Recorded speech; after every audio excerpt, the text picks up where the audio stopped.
Ya Arhamar Rahimin, irhamna.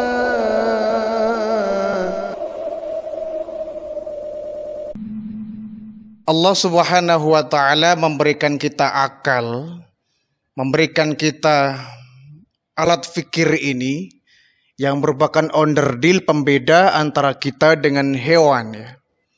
Jadi akal ini adalah onderdil yang membedakan antara kita dengan hewan, dengan binatang. Hewan memiliki nafsu, kita juga manusia memiliki nafsu. Hanya bedanya hewan memiliki nafsu tapi tidak diberikan akal. Sehingga hidupnya bebas tanpa kendali, tanpa aturan, itu hewan. Nah, kita sebagai manusia, kita tentu diberikan nafsu dan diberikan akal. Sehingga akal inilah yang mengontrol kerja dari nafsu. Kalau kemudian kita tidak mengenal Allah sebagai Tuhan kita, ya apa bedanya kita dengan hewan? Hewan itu tidak mengenal kewajiban. Dia tidak merasa sebagai hamba Tuhan. Ketika ada suara azan, ya mereka tidak segera memenuhi karena mereka nggak punya akal pikiran. Lah manusia kita ini oleh Allah diberikan akal, diberikan pikiran, sehingga kemudian kita beda dengan mereka. Mereka nggak mengenal Tuhan, kita mengenal Tuhan. Kita mengenal Allah Subhanahu wa taala. Hewan mereka cuek dengan panggilan Allah, seruan azan, ya hewan. Tapi kita manusia jangan sampai cuek dengan seruan Allah berupa azan ini. Jadi kita ini memiliki akal pikiran yang mestinya kita jauh lebih unggul daripada hewan. Derajat kita lebih tinggi daripada hewan.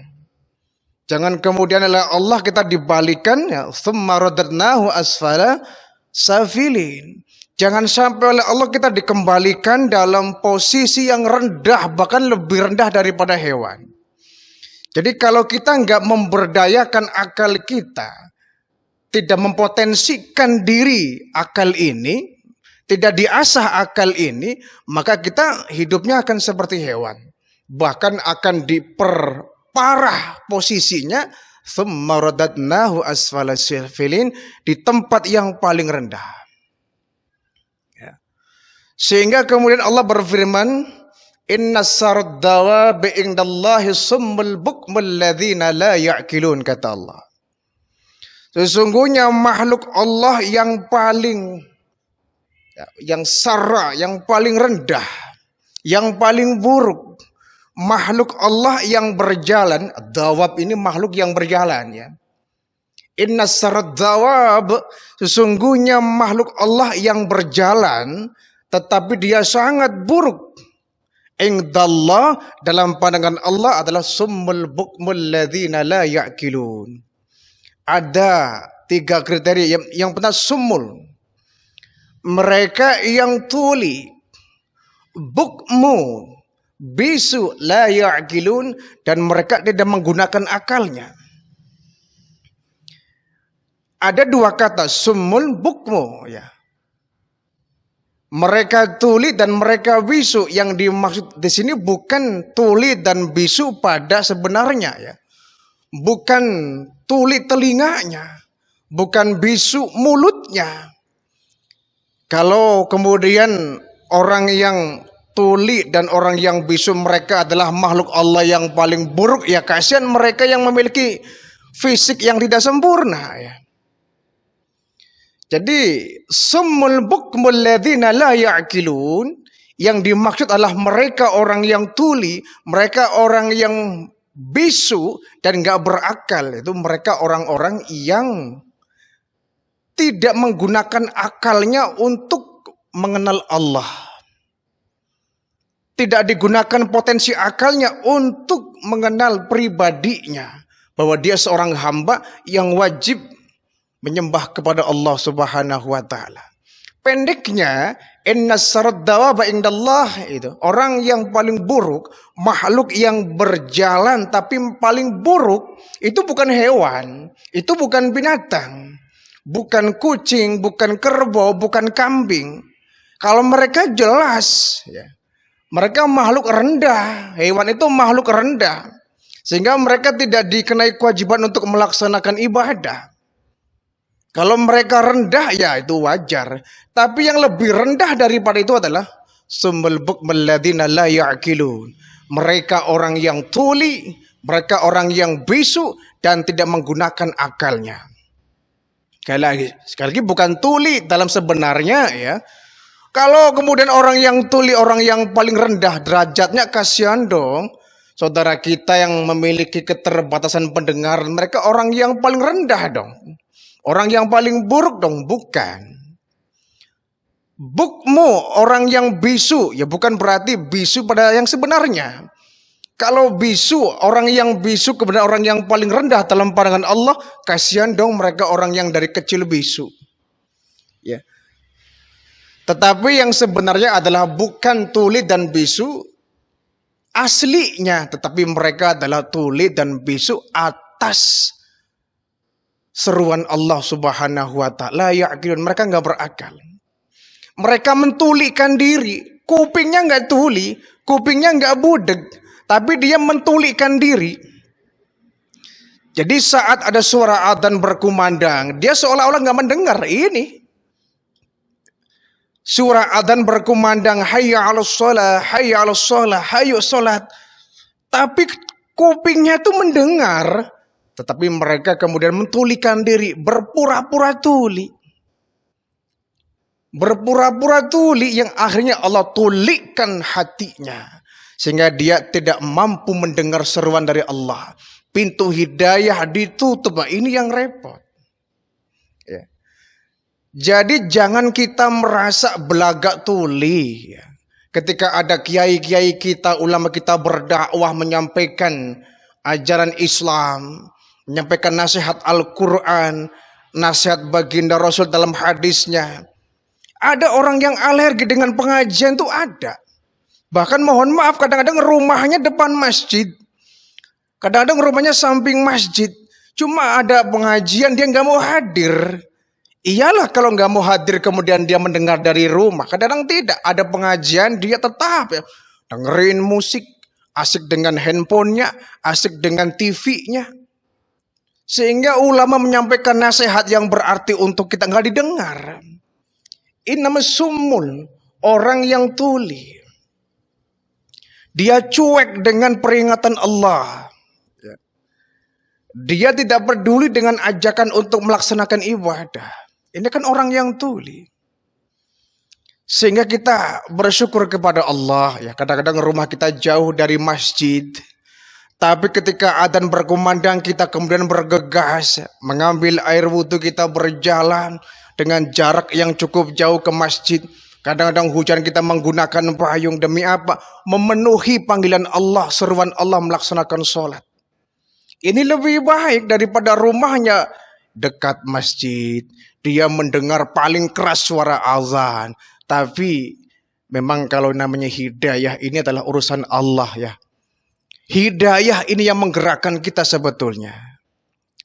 Biarpun rumahnya dekat masjid, samping masjid, di belakangnya masjid, tapi kalau hidayah nggak menyentuh mereka, berat mereka untuk datang ke masjid melaksanakan ibadah. Diceramahin setiap ada pengajian, rumahnya dekat masjid, ya tetap saja begitu. Ya. Tetap saja begitu, malas tetap, subuh selalu kesiangan. Jadi mending kita yang rumahnya jauh, tapi kita begitu suara adzan kita kemudian bergegas untuk mengambil air wudhu, kita menggunakan baju sholat, baju muslim, berangkat kita ke masjid. Ini orang yang luar biasa. Jadi hidayah itu sekali lagi sering dikatakan ya, hidayah itu bukan ditunggu, tapi dijemput. Kalau kita menunggu hidayah, bagaimana kalau kemudian kita nggak disentuh hidayah itu? Dijemput. Ya. Jangan nunggu Allah memberikan hidayah. Ya ada sebagian hamba-hamba Allah yang kemudian diberikan anugerah, diberikan hidayah oleh Allah Subhanahu wa taala ada. Ada. Tapi ini kan nggak kemudian menjadi sebuah pedoman. Ya, kenapa sih kamu masih suka mabok? Mungkin belum dapat hidayah kali. Ya. Jawabannya enteng gitu. Kenapa sih kamu kalau setiap hari nggak pernah ke masjid? Ya mungkin belum dapat hidayah lah. Nanti juga kalau dapat hidayah saya berangkat ke masjid kok. Kok seolah-olah hidayah itu bisa datang pergi itu. Di hidayah itu dijemput. Kita paksa diri kita untuk menjemput hidayah. Datang ke masjid, mendengarkan pengajian, mengikuti ta'lim. Ini merupakan cara kita menjemput hidayah. Berat-berat kita dipaksa datang ke masjid menjemput hidayah. Mendengarkan tausiah, mendengarkan ceramah dari kiai-kiai kita. Menjemput hidayah itu. Bukan menunggu kapan hidayah datang. Kenapa sih kamu masih suka main judi? Nanti juga kalau dapat hidayah saya akan berhenti kok. Enak sekali. Ya. Mengatur Allah namanya kita ini. Ya walaupun kita tetap ya umpama dalam doa kunut kita akan minta Allahumma hdina fi man hadait itu kan. Ya Allah berikan kami hidayah sebagaimana orang-orang yang telah Engkau beri hidayah.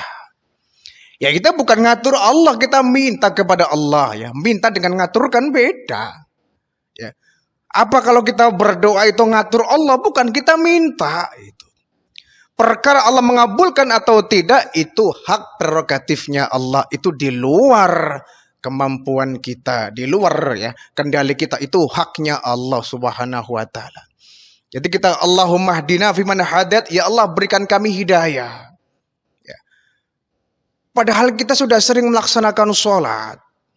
Mungkin kita termasuk orang yang rajin puasa.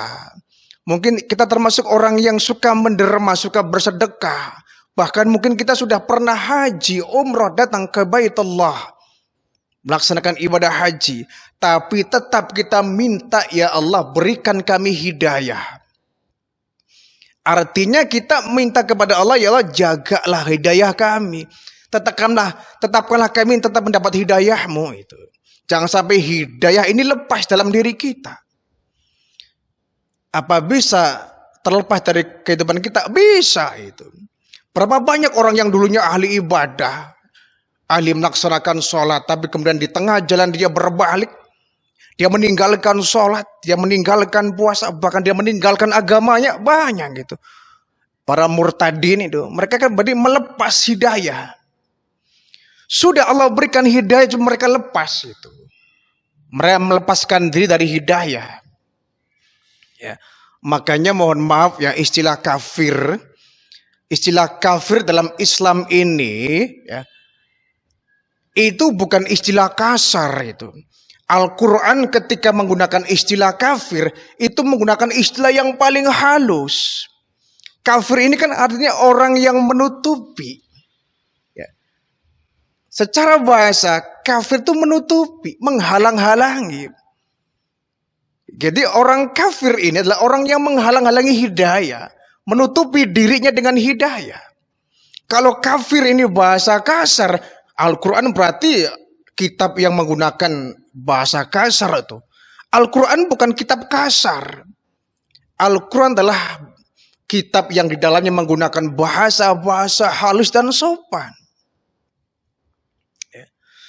Jadi kafir ini bukan istilah kasar, justru Al-Quran menjadikan istilah kafir sebagai istilah yang sangat sopan, sangat halus. Ya. Qul ya ayyuhal kafirun, wahai orang-orang yang menutupi dirinya. Ya. Orang-orang yang menghalang-halangi dirinya dari hidayah Allah. Jadi orang kafir itu orang yang menutupi diri dari hidayah Allah Subhanahu wa taala. Ya sama seperti Abu Jahal, Abu Lahab ya.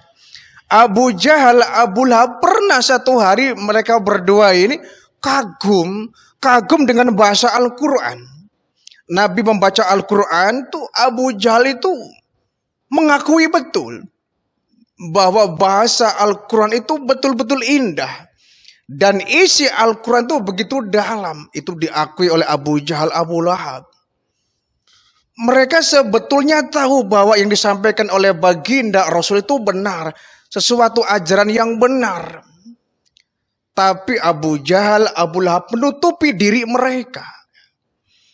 Menutupi diri mereka dari hidayah. Sehingga mereka kemudian menghalang-halangi hidayah dari Allah Subhanahu wa ta'ala. Namrud ya, kita tahu dalam sejarah. Namrud itu kan sebetulnya ketika ada peristiwa ya, Nabi Ibrahim berdakwah dengan menggunakan logika. Namrud itu hampir-hampir dia mengakui ya, kebenaran ajaran yang disampaikan oleh Nabi Ibrahim. Tapi lagi Namrud karena dia seorang raja, gengsi kekuasaan yang muncul, akhirnya dia menutupi dirinya dari hidayah. Fir'aun lah barangkali juga sama ya. Ketika Fir'aun melihat Nabi Musa mengeluarkan mukjizat yang luar biasa, tongkatnya bisa berubah menjadi ular, tangannya dimasukkan ke saku, mengeluarkan cahaya yang begitu menyilaukan. Secara batin Fir'aun itu mengakui Musa itu orang benar sebetulnya dia. Ajaran yang dibawa oleh Musa adalah ajaran yang benar. Tapi lagi-lagi Fir'aun dia menutupi dirinya sendiri dari hidayah Allah Subhanahu wa ta'ala. Jadi sekali lagi, hidayah itu dijemput bukan ditunggu. Ya. Jangan sampai kita menjadi innasradzawab, ya. Menjadi makhluk yang bergerak tapi perangannya sangat buruk di mata Allah. Summul bukmul ladzina la ya'qilun. Mereka itu sesungguhnya adalah tuli, mereka itu bisu, la ya'qilun, tidak berakal. Ya. Artinya orang semacam ini adalah orang yang mengabaikan ajakan kebenaran, mengabaikan seruan Allah, mengabaikan panggilan Allah, ya. Mengabaikan kewajibannya sebagai hamba Allah. Dia lalai itu. Apalagi dia mengancam bahwa nanti aja dah ibadahnya kalau sekarang masih muda, nanti ibadah mah kalau udah tua, ya sudah ada kesibukan di rumah saja menjelang usia-usia senja baru ibadah. Sekarang masih muda. Memangnya kalau masih muda nggak mungkin mati, kan? Memangnya yang namanya kematian itu bisa pilih usia, kan tidak? Yang kecil, yang muda, yang remaja, yang tua, bisa saja kematian itu datang. Ya. Jadi jangan kemudian kita mengabaikan, gampang sholat tiap hari juga ada. Ya. Kalau saya nggak sholat subuh, kan zuhurnya bisa. Kalau saya nggak sholat zuhur, kan asarnya masih bisa. Kalau saya nggak sholat asar, kan maghrib masih ada. Kalau maghrib saya nggak sholat, kan isya ada. Apa seperti ini cara orang beragama? Kan tidak. Ya. Kita harus kafah. Ya. Fisilmi kafah. Menjadi seorang muslim yang kafah, yang sempurna, yang total. Jangan separuh-separuh. Beragama itu harus total. Itu kan 100%. Jangan 50%. Ya. Jadi kita beragama itu harus total. Jiwa kita beragama, raga kita beragama. Jiwa kita hamba Allah, raga kita juga hamba Allah. Jangan sampai sepotong-sepotong. Ya. Kalau kita beragamanya separuh-separuh, ya dapat pahala juga separuh-separuh itu kan. Bagaimana mungkin kita bisa begitu? Kita ingin usia kita ini usia yang produktif ya. Usia yang menghasilkan, usia yang memiliki ruh ya. Usia kita usia yang berpotensi bagus. Usia-usia yang bermutu, usia yang berkualitas. Kalau kita ingin usia kita usia yang berkualitas, ya total kita itu ya. Jangan mandang mudanya, jangan mandang tuanya. Ibadah semua rata. Yang muda dikenai kewajiban ibadah, yang tua juga dikenai kewajiban ibadah sama saja. Ya. Tapi entah kenapa kadang-kadang cenderungnya ini ya, kecenderungan orang yang rajin ke masjid itu selalu orang-orang yang sudah tua. Kemana yang muda itu? Kadang-kadang yang azan itu orang yang sudah sepuh ya, usia 70, 80 suruh azan, napasnya ngap-ngapan itu. Mana yang mudanya? Yang mudanya malah tongkrong di sana di sini ya. Gitaran sana sini, Masya Allah ya. Kenapa nggak gitaran di depan masjid? Nanti ketika datang waktu sholat, taruh gitarnya, laksanakan sholat. Kan begitu. Ya, yang tua juga harus bijak ya. Ketika ada anak-anak muda kita tongkrong bawa gitar, jangan dihina, jangan dilecehkan, jangan direndahkan. Biarkan mereka, lebih baik mereka diajak ke masjid. Boleh main gitar di depan masjid, tapi niatnya ya nanti setelah tiba waktu sholat, taruh tuh gitar, yuk kita berjamaah di masjid. Ya, ya kadang-kadang yang muda juga nggak mau ke masjid karena yang tuanya terlalu rewel, kadang-kadang itu. Ya, ke masjid pakai kaos, diomong. Ya, ke masjid pakai kaos bergambar, diomong. Ke masjid pakai anting, diomong. Ke masjid pakai kalung, diomong. Kasih mereka kemudian ke masjid pun enggan, selalu diomong gitu ya. Biarkan mereka nanti seiring dengan perkembangan usianya mereka juga akan dewasa, akan memperbaiki diri. Jadi kalau ada anak muda yang datang ke masjid menggunakan baju yang rompal-rampel, jangan diomong ya, jangan dikomentari, biarkan mereka. Yang penting mereka ahli ke masjid dulu, nanti juga mereka akan tersadarkan sendiri. Ya, yang penting kita sama-sama berdakwah. Jangan sampai kita menjadi orang yang buruk dalam pandangan Allah, makhluk yang berjalan tapi summul bukmul ladzina la ya'qilun. Kita dianggap orang yang tuli, kita dianggap orang yang bisu, dan kita dianggap la ya'qilun, tidak punya akal. Berarti orang gila. Ya. Berarti orang gila, kita orang sehat kok. Akal kita sehat kok, akal kita normal kok. Kalau akal kita sehat, akal kita normal, yuk kita maksimalkan penggunaan otak ini ya. Maksimalkan otak ini untuk berpikir bahwa kita adalah makhluk yang punya Tuhan. Makhluk yang harus menyembah kepada Tuhannya, yakni Allah Subhanahu wa Ta'ala. Kalau kita berakal tapi kita nggak mau berpikir ke sana, nggak mau melaksanakan ibadah, nggak mau berkewajiban melaksanakan ibadah, meninggalkan kewajiban kita, ya apa bedanya kita dengan hewan? Kalau kita punya akal tapi nggak mengenal Allah, ya apa bedanya kita dengan hewan? Jadi semoganya kita diberikan akal yang bisa membawa kita kepada orang-orang yang beriman kepada Allah.